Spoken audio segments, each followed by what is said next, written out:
الله نزل أحسن الحديث كتابا متشابها مثاني تقشعر منه جلود الذين يخشون ربهم ثم تلين جلودهم وقلوبهم إلى ذكر الله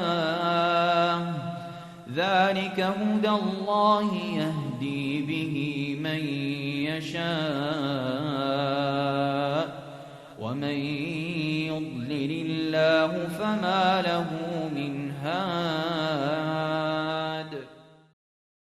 إن الحمد لله نحمده ونستعينه ونستغفره ونعوذ بالله من شرور أنفسنا وسيئات أعمالنا من يهده الله فلا مضل له ومن يضلل فلا هادي له وأشهد أن لا إله إلا الله وحده لا شريك له وأشهد أن محمدا عبده ورسوله أما بعد فإن خير الحديث كتاب الله وخير الهدي هدي محمد صلى الله عليه وآله وسلم وشر الأمور محدثاتها وكل محدثة بدعة وكل بدعة ضلالة وكل ضلالة في النار أعوذ بالله من الشيطان الرجيم د پیغام ٹی وی مینوالو السلام علیکم ورحمة الله وبرکاته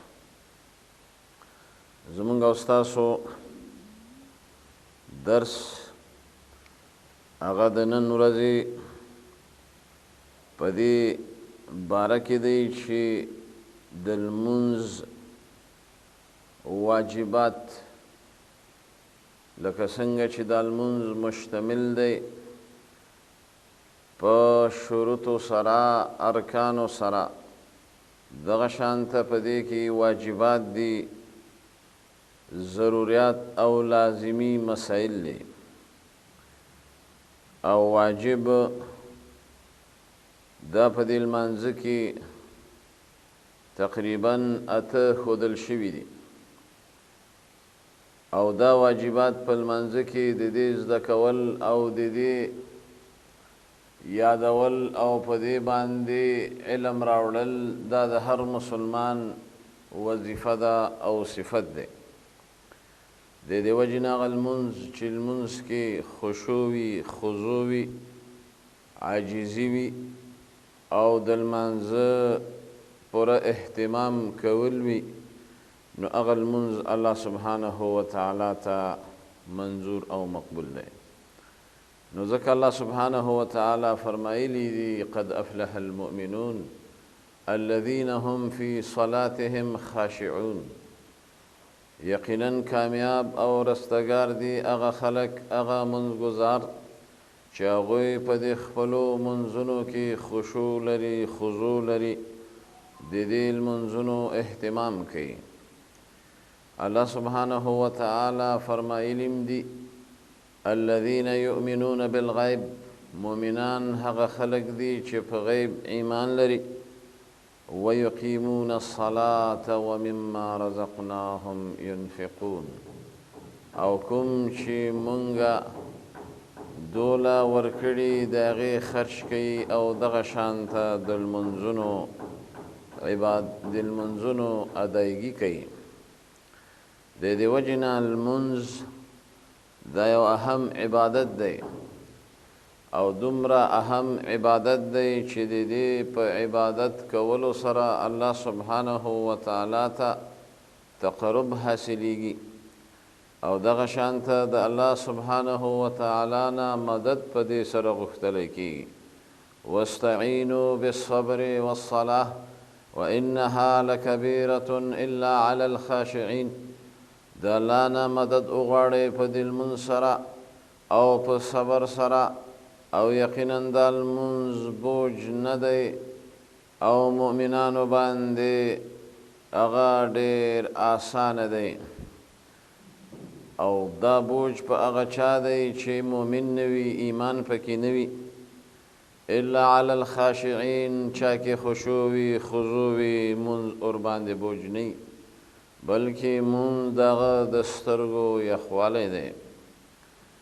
د دې وجې نه د لمانځه د واجباتو نه یو لوی واجب هغه دا دی چې التکبیرات الانتقال، چې کوم تکبیرونه دي د لمانځه د تکبیر تحریمي نه یا تکبیر اولا نه علاوه په هر رکعت کې ټیټېدلو کې، کوزېدلو کې او په رکوع، په سجده او په تشهد کې چې کوم تکبیرات دي دې ته وایي تکبیرات الانتقال یا تکبیرات الانتقالات. دا په دې لمانځه کې واجب دي، ځکه نبی کریم صلی الله علیه وسلم فرمایلی دي انما جعل الامام لیؤتم به فاذا کبر فکبروا. امام د همدې د وجې نه تعین شوی چې په دې پسې اقتدا وشي، مقتدي پسې اقتدا وکړي. وایي کله چې امام الله اکبر ووایي نو تاسې هم ورپسې الله اکبر وایي. د دې وجې نه تکبیرات ما سوا د تکبیراتو د احرام نه دغه تکبیرونه چې دي دا د واجباتو څخه دي. او بیا په دې کې علماء کرام محدثین د دې تکبیرونو د طریقو د پاره او د تکبیرونو د انتقال او د یو رکن نه بل رکن ته چې کوم تکبیر وای په دې کې بیا دوه درې طریقې دي چې آیا تکبیر به مخکې وای او که حرکت به مخکې کوي. نو په دې کې د احادیثو په رڼا کې درې واړه جایز دي، مخکې الله اکبر ویل بیا کوزېدل، یا اول کوزېدل بیا تکبیر ویل، او یا سمدستي د کوزېدلو سره تکبیر ویل. دا درې واړه د احادیثو په رڼا کې موجود دي. دویم واجب د واجباتو نه په لمانځه کې هغه دا دی چې د لمانځه په دوران باندې چې کله امام وي او یا مقتدي وي یا منفرد وي نو هغه به ووایي چې سمع الله لمن حمده. د امام د پاره او د منفرد د پاره د دې لوستل دا واجب دي. دلیل د حدیث ابو هريره رضی الله تعالی عنہ دی چې هغه فرمایلی دي نبی کریم صلی الله علیه وسلم با چې کله په منځه ولاړو نو به ویلي سمع الله لمن حمده. د دې معنا دا ده چې قبلي الله سبحانه وتعالی دغه چانه چې هغه حمد وایي. سمع دلته په معنا د قبولیت سره دی.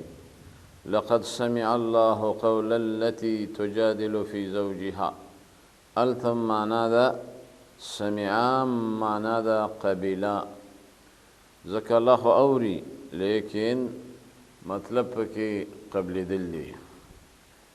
دویم هغه دا واجب. دریم واجب هغه قول د منځګزار دی سبحان ربی الاعلی. په سجده کې یو کرت، دا یو کرت سبحان ربی الاعلی د دې ویل واجب دی. په دې دلیل د ابي هريره رضی الله عنه حدیث دی سبح اسم ربک الاعلی. او دغه شانته سلورم واجب د واجباتنا سبحان ربی العظیم. پر رکوع کې یو کرت دا واجب دی. او پنځم هغه دا چې سبحان ربی الاعلی دا په سجده کې او سبحان ربی العظیم دا په رکوع کې. او بل واجب قول د منځګزار په منځه کې چې رب اغفر لی او دام په مابین د دوه سجدو کې. ځکه حدیث کې راځي پیغمبر علیه الصلاة والسلام با چې کله مونځ کاوه نو هغه به د مانځه په دوران کې دا د دوه سجدو په منځ کې ویلې رب اغفر لی مرتين دوه کرته، او په دې دوران کې دا دعا هم شته په صحیح حدیث کې اللهم اغفر لی وارحمني وعافني واهدني واجبرني وارزقني وارفعني. دا دعا هم د نبی کریم صلی الله علیه وسلم نه ثابت دی. معنا دا ده چې ربه ماله بخښنه وکړي، په ما باندې رحم وکړي، ماله عافیت راکړي، ماله هدایت وکړي، ماله د دې جبران او د دې عوض راکړي، او ماله رزق راکړي، او ما ته رفعت او ترقي او اوچتوالی راکړي. ښایسته دعاګانې دي، قدرمنو د دې ویل پکار دي. بل د واجباتو د لمانځه نه هغه اول تشهد دی. اخر تشهد دا خو د ارکانو څخه و. اول تشهد په دوه رکعتي کې بلکې څلور رکعتي کې اول تشهد راځي، په درې رکعتي کې هم اول تشهد راځي، اما دویم تشهد په درې رکعتي کې په دریم رکعت کې، او آخري تشهد په څلور رکعتي کې هغه مخکې تیر شو، هغه فرض و او دا واجب دی. او د فرض او د واجب په منځ کې فرق هغه دا دی چې کله یو څوک دغه واجب د واجباتو د لمانځه نه هغه په قصر ترکي بطلت صلاته، مونځ باطلیږي، مونځ نه ده صحیح. وان ترکها سهوا، او که په سهو په نسیان سره یې پرېښوسته نو سجد للسهو، نو بیا به سجده سهو کوي. دا بیا د دې جبران دی چې هغه سجده د سهو دوه سجدې دي، قبل السلام او بعد السلام، او د دې درې امور دي چې یو زیاتی په لمانځه کې دی، او بل نقصان په لمانځه کې دی، او بل شک هغه په لمانځه کې دی چې زیات مې کړی، کم مې کړی، پوره مې کړی او که نیمګړی مې کړی. هغه مونږ مخکې د دې بیان او وضاحت کړی. نو د دې وجې نه دا لمونځ هغه باید عادي ونه ګڼو. قدرمنو، دا لمونځ هغه لمونځ دی چې پس د شهادتۍ نه د دې لمونځ اهمیت په اسلام کې بیان شوی دی. ځکه نبی کریم صلی الله علیه وسلم فرمایلی دي بني الاسلام على 5 شهادة الله اله الا الله وان محمد رسول الله واقام الصلاة وإيتاء الزكاة وصوم رمضان وحج بيت الله الحرام. وای د اسلام 5 بناوي دي چې په یو اصطلاح کې ورته مونږه 5 بنای مسلمانی وایو، چې اوله کلمه ده لا اله الا الله محمد رسول الله، چې دې ته شهادتین وایي. او بیا د دې نه وروسته اهم فرض او فریضه هغه اقام الصلاة د لمونځ ادا کول دي، بیا ورپسې زکات ادا کول دي، بیا ورپسې صوم د رمضان دی، او بیا ورپسې حج د بیت الله الحرام دی. نو د دې وجې نه قرآن کریم کې د لمانځه ډېر زیات اهمیت بیان شوی، تذکره یې شوې ده. ځکه دا لمونځ داسې یو فریضه ده چې په دې سره انسانان او منځګزار د ګناهونو نه پې منع کېږي، فحشا نه پې منع کېږي. ان الصلاة تنهى عن الفحشاء والمنکر، یقینا دا لمونځ دا تا منع کوي د بېحیایۍ نه، د بېدینۍ نه، د ګناهونو نه. څوک چې 5 وخته لمونځ کوي هغه به د ګناهونو نه بچ وي. څوک چې 5 وخته لمونځ کوي هغه به د فحشاو د منکراتو او د ګناهونو د کولو نه هغه بچ کیږي. ځکه الله سبحانه وتعالی په دې لمانځه کې یو اثر، یو قوت او یو طاقت ایښی دی. نو ځکه د مسلمانانو د مؤمنانو د صفتونو نه یو لوی صفت هغه د لمونځ ادا کول دي.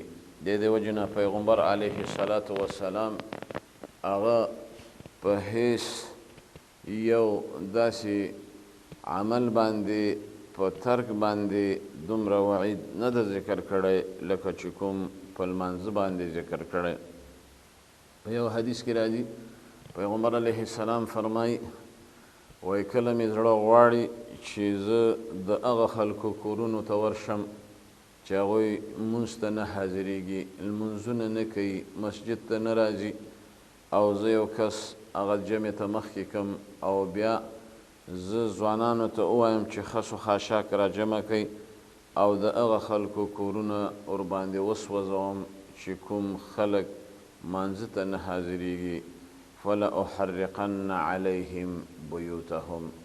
سره د دې چې پیغمبر علیه السلام رحمت للعالمین مشفق او ډېر رؤوف الرحیم ذاتو، خو د دې سره سره د لمونځګزارو د عدم اهتمام په باره کې او جماعت ته د نه حاضرېدلو په باره کې دومره وعید شدید هغه ذکر کړی. وایي کله چې جهنمیان جهنم کې ګزار شي وایي بیا به ورته ووایي چې تاسو ولې په دې جهنم کې پراته یې؟ نو دوی به په جواب کې وایي لم نکو من المصلین. وایي مونږ په دنیا کې مونځ نه کاوه او په دنیا کې د یتیمانو مسکینانو روټۍ نه ورکوله. د دې وجې نه دا لمونځ دومره اهم عبادت دی. په لمونځونو سره ګناهونه معافیږي، په لمونځونو سره درجې اوچتیږي، په لمونځونو سره د الله سبحانه وتعالی مدد او کومک حاصلیږي. واستعینوا بالصبر والصلاة وانها لکبیرة الا علی الخاشعین. د الله نه مدد وغواړئ په صبر سره او په لمانځه سره. نو د دې وجې نه چې کله موږ لمونځ کوو 5 وخته په فرایضو کې 11 رکعته فرض لمونځ دی. څه وایو؟ ایاک نعبد و ایاک نستعین.